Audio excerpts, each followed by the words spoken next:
नमस्कार, India daily पर पूछता इंडिया देख रहे हैं आप और आपके साथ मैं हूं ऋतु। बुलेटिन की शुरुआत करेंगे, आपको देंगे अहम जानकारी इस बुलेटिन में। बात करते हैं पाकिस्तान की। पाकिस्तान ने एक बार फिर से गीदड़ भभकी दी है। कंगाल मुख पाकिस्तान की रस्सी जल चुकी है पर ऐठन नहीं गई है। और कहा जाता है मिडिल ईस्ट में बरसते बमों की गूंज अब पाकिस्तान तक सुनाई दे रही है और इसी गूंज ने इस्लामाबाद की नींद उड़ा दी। कंगाल और कर्ज में डूबा पाकिस्तान अब डर के साए में जी रहा है। पाकिस्तान को इस बात का डर सता रहा है कि कहीं अमेरिका और इजराइल का अगला निशाना वही ना बन जाए। और यही वजह है कि डर के बीच फिर वही पुराना रास्ता वही गीदड़ भभकी का सहारा। पाकिस्तान के पूर्व राजनयिक अब्दुल बासित ने टीवी डिबेट में फिर से जहर उगलाया। कहा कि अगर अमेरिका या इजराइल ने पाकिस्तान पर हमला किया तो पाकिस्तान भारत के दिल कहे जाने वाले राजधानी दिल्ली और माया नगरी मुंबई और आर्थिक राजधानी भी मुंबई को कहा जाता है, उसको निशाना बनाएगा। एक ऐसा देश जो खुद आर्थिक बदहाली से जूझ रहा है। महायुद्ध के चलते पाकिस्तान में लॉकडाउन जैसे हालात है। तेल की बढ़ती कीमतों से पाकिस्तान में पैनिक बढ़ता जा रहा है। स्कूल कॉलेजेस बंद करा दिए गए हैं।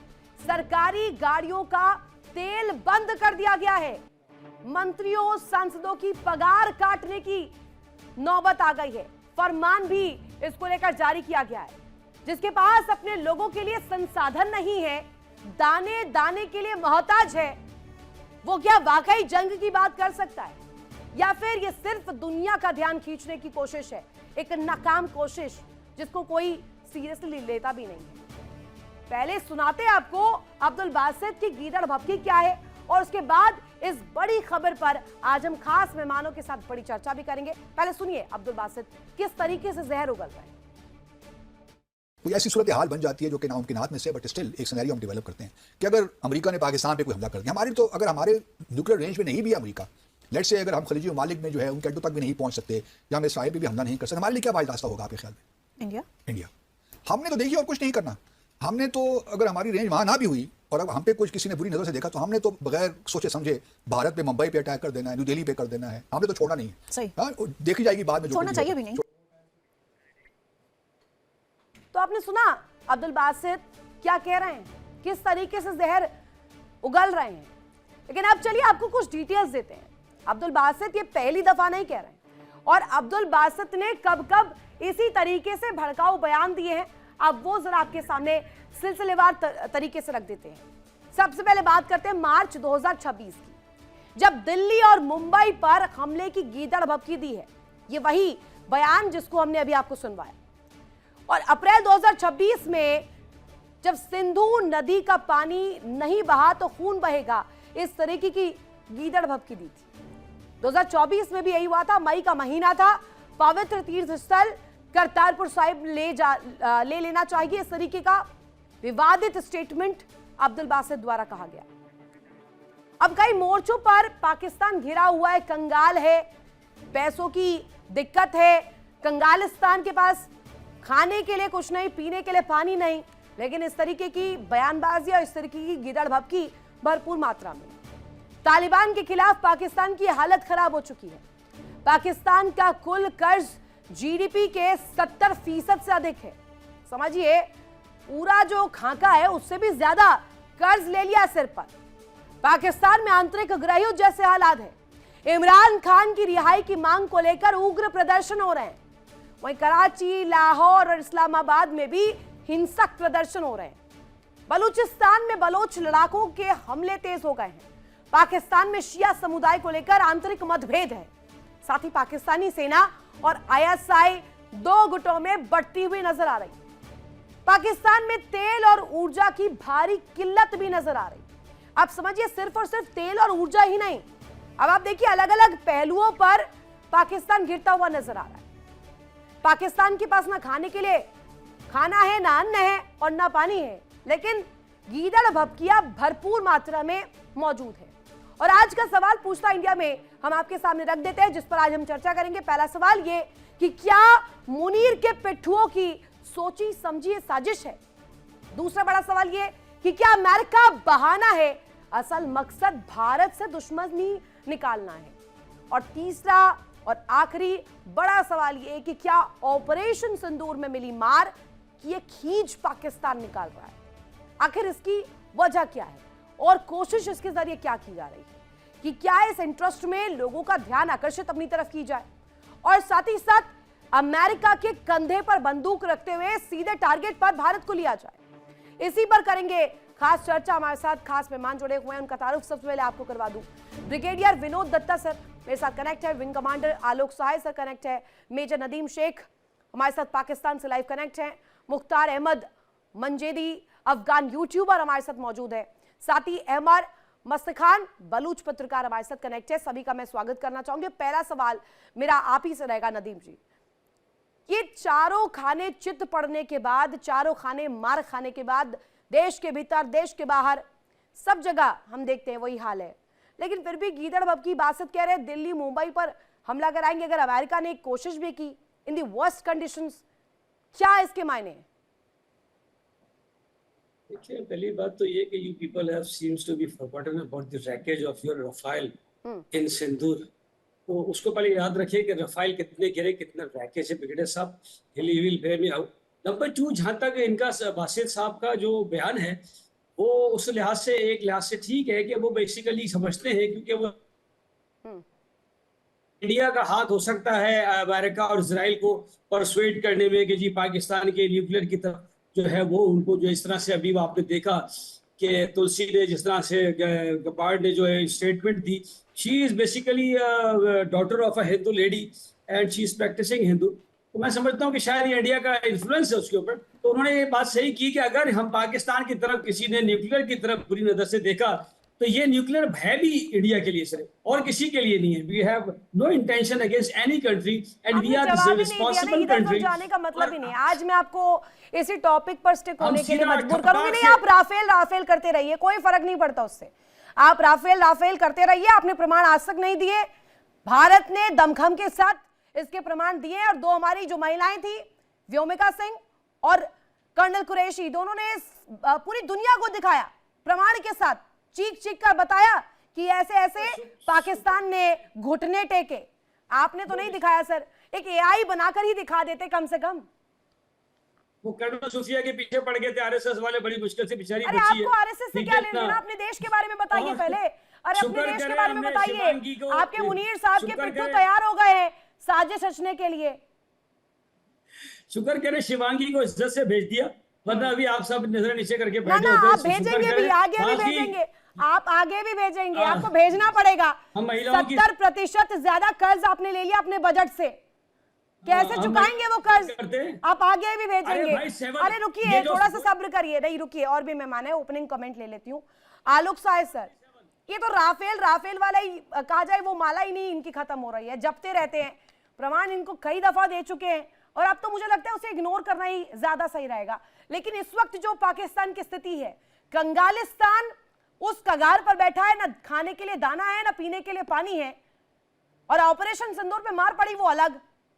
उसके खींच ऐसे उतार रहे हैं कि अब अगर अमेरिका भी हमला करेगा तो भारत पर, दिल्ली पर, मुंबई पर यह हमला प्लान कर रहे हैं। Sir, possible in this stage? Ritu ji, thanks for calling me. मुझे तो बड़ा इस तरह के बचकाने बयानात से बड़ी हंसी आती है। पता नहीं जन्मजात तो ऐसा नहीं हो सकता इस तरह की बुद्धि, क्योंकि हम सब एक ही कल्चर के हैं। शायद कहीं से ट्रेनिंग मिल रही है जिसके कारण ये बुद्धि भ्रष्ट हो जाती है। वो भी ढंग से नहीं मिल रही है सर, वो भी ढंग से नहीं मिल रही है। जी हाँ जी, पाकिस्तान का भी ये हालत है। मैं आपको बताऊं डाटा, 340 बिलियन का इनका जीडीपी है ना, 340 बिलियन डॉलर का। और डेब्ट टू जीडीपी जो रेशियो है वो 65% का है, 65% का। इन्फ्लेशन की इनकी हालत है 25 से 30%। पाकिस्तान की जो हालत अभी हो गई है, मिडिल क्लास जिस तरह से पिस रहा है, गरीब जिस तरह से पिस रहे हैं, वहां पे सिर्फ सेना के अफसर और रॉयल क्लासेस वो ऐश में है, और जो सरकारी जो जगह पे बैठे हुए सरकारी कर्मचारी या बड़े बड़े अफसर, वो थोड़े बहुत अच्छे। ये पागलपन का बयान, मुझे तो हंसी आती है कि ये तो वही हो गया कि बच्चे को अगर पिटाई होती है तो बच्चा जो कहेगा तो कि ठीक है, हम घर में हम सबको तोड़ देंगे, हम घर में आसपास का सब तोड़ देंगे। अरे भाई, अमेरिका, पहली बात तो ये है कि अमेरिका तुमको मारेगा क्यों? आपके अंदर ये डर क्यों आया?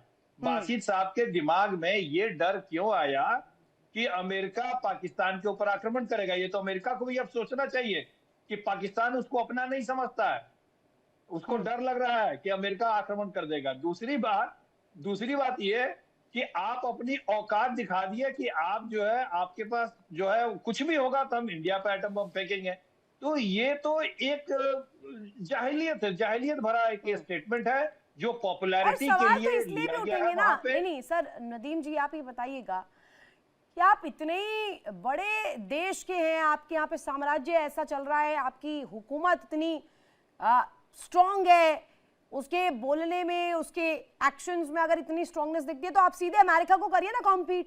अगर अमेरिका हमला कर रहा है तो इंडिया के ऊपर क्यों अटैक करवाएंगे? अमेरिका को दीजिए ना जवाब, आपको मिल जाएगा जवाब। फिर कैसे आएंगे रितु जी, अमेरिका रितु जी, के लोग और आपके देश में जो गृह युद्ध चल रहा है वो डबल हो जाएगा। देखेंगे आप भी फिर इस बार। हाँ। रितु जी, ये ईरान से भी पैरेलल नहीं कर सकते ना, क्योंकि ईरान तो इसलिए मिडिल ईस्ट पर अटैक कर रहा है कि वहां पर अमेरिकी फौजों ने अड्डा बना रखा है। तो वो तो बात समझ में आती है कि ठीक है, अमेरिका अगर अटैक किया है तो अमेरिकी जहां जहां अड्डे हैं मैं उस सारे देशों को मारूंगा। अरे अमेरिका पाकिस्तान पर आक्रमण करेगा तो हमने क्या अड्डे दे रखे हैं पाकिस्तान को? अड्डे आपने दे रखे हैं। आपने एयर स्पेस दिया, आपने जमीन दिया पाकिस्तान को। साजिश करते हैं आप कॉन्स्पिरेसी करते हैं, आप परसुएट करते हैं। ये सब हाइपोथेटिकल बात है, एजम्पशन है। उन्होंने एज्यूम किया है अमेरिका हमारा अरे दोस्त है, एज्यूम हम भी उसके भारत के फ्रंट लिए लाइन- करेंगे, सपने में आ रहे हैं भारत, सपने में आ रहे हैं भारतीय आपके, एज्यूम भी भारत के लिए करेंगे। हम एज्यूम कर रहे हैं और एज्यूम आप कर रहे हो। ये तो एज्यूम आप कर रहे हो ना कि अमेरिका आपके ऊपर आक्रमण कर देगा। ऐसा डर क्यों लग रहा है, बता सकते हैं क्या? अमेरिका हमारा दोस्त है, अमेरिका में, लेकिन अगर आपकी साजिश हुई और आपकी जिस तरह से ये तुलसी गबार्ड टाइप इस तरह की जो ये हिंदुत्वा लोग अगर वहां पे आए और उन्होंने पाकिस्तान को प्रेशराइज किया तो हम सीधा इंडिया के बॉम्बे और दिल्ली के ऊपर ठपाक से आपके घर के पास ग्राउंड जीरो बनाएंगे इंशाल्लाह। कोशिश कर लीजिए एक दफा, ऑपरेशन सिंदूर में कम मार पड़ी है, उसके बाद आपको देख लेंगे आप लोग भी, करिए कोशिश। पाकिस्तान क्या नहीं, एक बार कर लेने दीजिए। जरा डाटा देखिए, डाटा देखिए सर, हम ये चाहते हैं ताकि आप लोग उनको रोकें। अगर कल को कोई इस तरह की बात हो तो आप भाग के जाएं, तो खुदा के वास्ते ये तो हम पे मार देंगे, ठीक है? तो आइंदा आप साजिशें ना करें ना। अमेरिका तो हमारा खुश दोस्त होने है, के लिए आप लोग ख्याल साजिशें अच्छा ना है करें नदीम सर। जी, खुश होने के लिए ख्याल हम क्यों अच्छा है, जाएंगे अमेरिका ख्यालों को में देखने? रहिए वो तो आप, ख्यालों में हमारा रहिए। बाप है। नहीं आलोक सर, आप इन्हें करेक्ट भी आपका मत करिए, मैं तो कह रही हूँ इन्हें ये जो जुमले लेकर जी रहे हैं ना उनमें रहने दीजिए, खुश होने दीजिए ना, कम से कम खुश होने दीजिए, ख्याल अच्छा है उनके दिमाग हम तो में। खुश रहते हैं विनोद हर दत्ता पल या जी, जी भर जी। ये बताइएगा, एक दफा हमने ऑपरेशन सिंदूर में इनको धूल चटाई, पहले भी हमने कितनी दफा इनको धूल चटाई, चाहे वो डिप्लोमेसी हो, जंग के मैदान में हो, पहले ही भाग खड़े होते हैं। और अब ये देखिए मुनीर के पिट्ठू कैसे आ रहे हैं, साजिश कैसी रच रहे हैं, अमेरिका हमला करेगा तो भारत पर अटैक करेंगे, और ये फिर कह रहे हैं कि हम साजिश रच रहे हैं। बिरयानी इन्होंने खाई और रायता यहाँ फैला रहे हैं। देखिए, ऐसा है कि पाकिस्तान ने कभी तारीख से कभी कुछ सीखा ही नहीं। आप सन 47-48 में देखिए, जब कबायलियों का अटैक हुआ तब इनको दुम दबा के भागना पड़ा। सन 65 में इन्होंने अखनूर बल से अटैक किया, तब ये अपने जो मंसूबे थे उनमें कामयाब नहीं हुए। सन 71 में इनके पाकिस्तान को 2 हिस्सों में तकसीम कर दिया गया, और जिस तरह से मतलब आप ये देखिए, यही एक ऐसा देश है जो अपने आवाम के ऊपर इतने जुल्म और सितम कर सकता है। क्योंकि आप ये देखिए, ईस्ट पाकिस्तान में जनरल टिक्का खान को जब भेजा था, जिन्हें बुचर ऑफ पाकिस्तान कहते हैं, देखिए किस तरह से हैवानियत उन्होंने वहां फैलाई। मुझे ताज्जुब होता है कि कैसे मतलब लाखों महिलाओं के साथ उन्होंने उनकी इज्जत के साथ खिलवाड़ किया। वहां का सारा सरमाया जो यहाँ ले लिया, आप जो मतलब मेनलैंड जो पाकिस्तान थी उसके लिए इस्तेमाल किया गया। वहाँ कोई डेवलपमेंट वहाँ दर्ज नहीं कराया गया।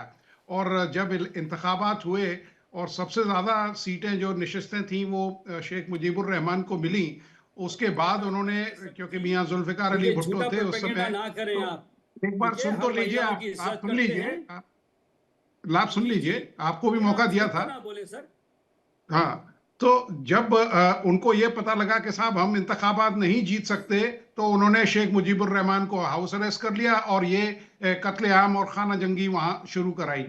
उसके बाद कारगिल में आप देखिए, कारगिल में मैंने ऐसा देश कभी नहीं देखा कि chief of the army staff एक ऑपरेशन प्लान करता है और director general military operations lieutenant general Tauqir Raza थे, उनको इस बात का इल्म ही नहीं था कि साहब क्या ऑपरेशन हम प्लान कर रहे हैं। एक कारगिल कैबल लेकिन बनाया ऐसी गया, तो बात करें जो इसमें गले से प्राइम उतरे। मिनिस्टर को नहीं नदीम बताया साहब, गया। बात भी ऐसे की जानी चाहिए जो कम से कम प्रैक्टिकली अप्रोचेबल हो सके ग्राउंड पर। आप अफगानिस्तान से तो लड़ नहीं पा रहे, अफगानों से लड़ नहीं पा रहे हैं और चले हैं भारत पर अटैक करने के लिए, भारत पर प्लान करने के लिए। कुछ तो सोचा होता। देखिए, हमारे साथ अगर ज्यादती हुई, पहली बात तो ये अमेरिका हमारा दोस्त है, अब उसके जो है नॉन नेटो अरे वाह, अलाई हैं। नहीं नहीं, ये ठीक है? सबसे बढ़िया हमने लाइन हर निकली जगह है, उसका साथ सबसे दिया। बढ़िया लाइन अमेरिका, निकली है। फिर नहीं हम नहीं, जिम्मेदार हैं मैं सब। चाहती थी आप ये बोले और इसीलिए मैंने ये पूछा। अमेरिका आपका दोस्त है और अमेरिका ही आपके ऊपर हमला करवाएगा, ये आप प्लान कर रहे हैं। Commendable, commendable. हम दिफाई मुल्क हैं, हम कभी भी किसी पर एग्रेशन नहीं करते। हाँ, हम काउंटर और रिएक्शन जरूर करते हैं। हमारे साथ किसी ने भी खिलवाड़ करने की कोशिश की तो ठोक के रख देंगे और बॉम्बे और दिल्ली में प्लस का निशान बना के रखेंगे इंशाअल्लाह ताला। ये इन लोगों के घरों के साथ साथ ये दोनों जो बैठे हुए सर हमारे सीधे, आलोक साहे सर, मुझे ये मैं आपको बता दूं, जवाब भी दे आप दीजिए। तो जो मर्जी समझेंगे, ये आप ध्यान में बिठा लें और आज अपनी गवर्नमेंट को बता दें कि हमारे खिलाफ साजिश ना करें। हम रिएक्ट करते हैं, सिर्फ रिएक्ट रोड करेंगे, के हम एक्शन किनारे नहीं जो करेंगे। मदारी ताल ठोक के बोलता है ना, वही याद आ रहा है मुझे। अरे भाई, आपको ऐसे सपने क्यों आ रहे हैं कि अमेरिका से आप पिटोगे? आप तो वहां जाके बिरयानी नहीं, खा रहे नहीं हो। आ रहे। मुनीर साहब गए हैं एक स्पेशल assumption है। इनवाइट पे, तो आप आपको आप क्या लोग चिंता कह हो रहे हैं रही कि है? assumption है तो मैं अमेरिका बात से करूं। हमारी कोई आपने दोस्ती सही नहीं कहा। है, हमारी दोस्ती तो रूस से है। अमेरिका मैंने तो वो कहा अमेरिका ना, उन्होंने उठा के ख्याल गोद से, अच्छा है खुश आप होने तो के उसकी लिए। गोद में चढ़ गए अरे थे। आप बनाते रहिए आप तो मन में गोद में बिरयानी, चढ़ के कोई बैठ गए दिक्कत थे नहीं अमेरिका के। है। जी लीजिए आप इसी गुमान में, कोई बात नहीं। जी है, आपको ये मुबारक हो, ये खुशियां मनाइए। कम से कम आप जरातल पर नहीं मना पा रहे, मन में तो मना ही सकते हैं, कोई दिक्कत नहीं है इसमें। आप खुश होने के लिए सोच ही लीजिए। अहमर मस्ती खान हमारे साथ कनेक्ट है, बलूच पत्रकार है, आप इन्हें जरा जवाब दीजिएगा सर।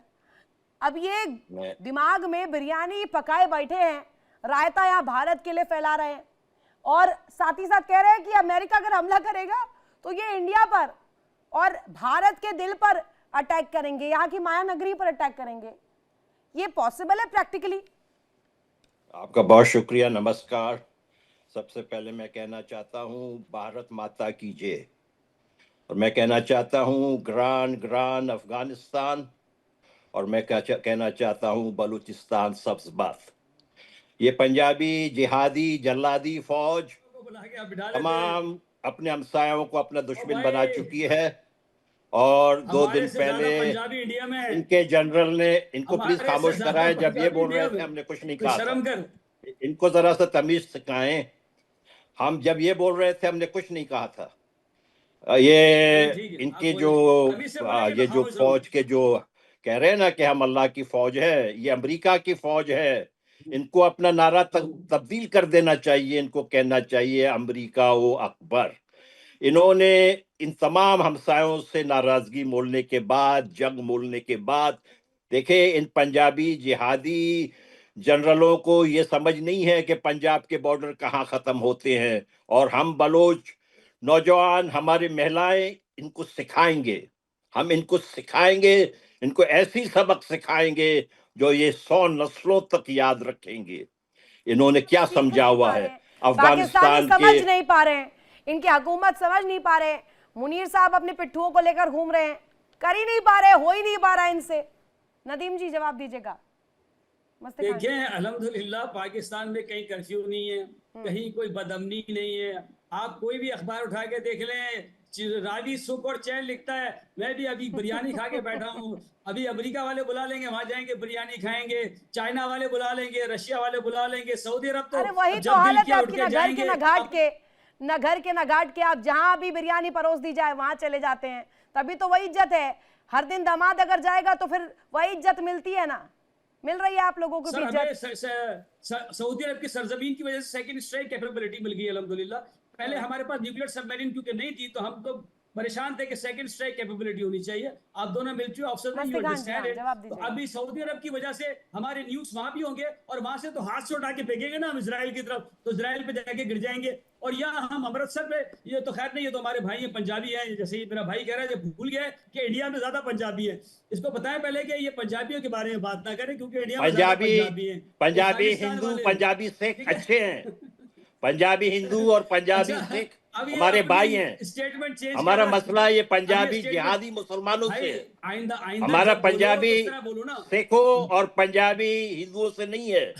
वो अच्छे लोग हैं, उन्होंने बाहर वालों के दबाव में आके अपना धर्म चेंज नहीं किया। आप लोगों ने अपना धर्म चेंज किया। आप लोगों को शर्म आना चाहिए। आप आज भारत माता को चैलेंज कर रहे हैं, आप उनको खामखा में धमकियां दे रहे हैं। आपका मुल्क का मुंह काला होगा, ऑलरेडी काला है, इससे ज्यादा और काला होगा। आप जो है अमेरिका को दोस्त क्यों कह रहे हैं? अमेरिका आपका आका है, अमेरिका आपका आका है। आपके जनरल ने सियाल हजरात को कहा कि ईरान चले जाए, आपको शर्म नहीं आती? आपके जनरल ने शिया को कहा ना कि ईरान चले जाएं, ये कहां की शराफत है? शिया हजरात ईरान चले जाए। आप ईरान के जो शिया लोग हैं पाकिस्तान में, वो ईरान चले जाए। आप इनके जो जनरल हैं सीआईए के एजेंट हैं, ये सीआईए के एजेंडे पे काम कर रहे हैं। सुनिए ना, थोड़ी सी भी अगर चांसेस बनती है, आप ये कह रहे हैं कि एक if in the worst condition also, तो आप बात कर लीजिए ना, बिरयानी खाने जाते हैं, हाई टी पर ही बात कर लीजिए कम से कम उनसे कि हमले मत कर दीजिएगा साहब पाकिस्तान पर, कर लीजिए बात। नहीं, हमने उनसे बात की हुई है, अल्हम्दुलिल्लाह हमारी उनसे बातचीत है। हम उनके क्या कहा ट्रम्प साहब ने, नहीं करेंगे हमला? हमारा मसला सिर्फ ये है बहन कि हमारी जो न्यूक्लियर थ्रेशोल्ड है ना, दोनों मिलिट्री ऑफिसर न्यूक्लियर थ्रेशोल्ड का वर्ड समझते हैं। हमारी वेस्ट बहुत थिन है, बॉर्डर से 30 किलोमीटर पे लाहौर है। द मोमेंट इन्होंने कभी आउटडेटेड मनूवर करने की कोशिश की, इन्फेंट्री असेंबल करने की कोशिश की, ब्रिज हेड ऑपरेशन करने की कोशिश की, ऑफेंसिव लॉन्च, तो हम उड़ा के खत्म कर देंगे इनको उधर ही फटाक से। देखिए इंडिया डेली 24/7 अब आपकी स्मार्ट टीवी पर। इंडिया डेली मौजूद है सभी डिजिटल प्लेटफॉर्म पर लाइव और लगातार। इंडिया डेली 24/7 हर दिन राष्ट्र को समर्पित।